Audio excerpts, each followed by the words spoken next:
Ahojte milí amatérski kuchári, tak dnes to bude úplne jednoduchá polievočka zo zelenej špargle.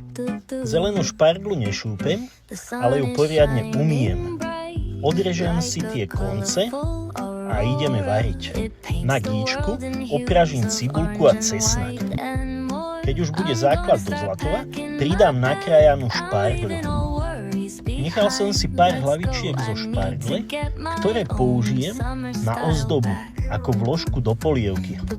Orestovanú šparglu zalejem bielým vínom, nechám vypariť alkohol a zalejem vývarom, ktorý som si urobil z tých koncov špargle.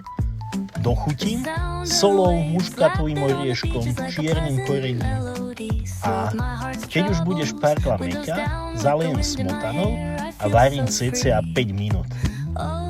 Ozdobu alebo vložku do polievky som použil hlavičky zo špargle a jednu šparglu som si tak olúpal. To som na olivovom oleji osmažil do chrumkava. Takisto som opiekol aj bagetku do chrumkava a v podstate je hotovo. Teraz polievku rozmixujeme do hladka. Dám kocku studeného masla a môžeme servírovať. Polievku dám cez jemné sitko, kde ostanú tie malé chlopky a konzistencia bude úplne hladúčka. Dozdobím tou opečenou špargľou, bagetkou a ostáva nám už len čo? Zaželať vám dobrú chuť.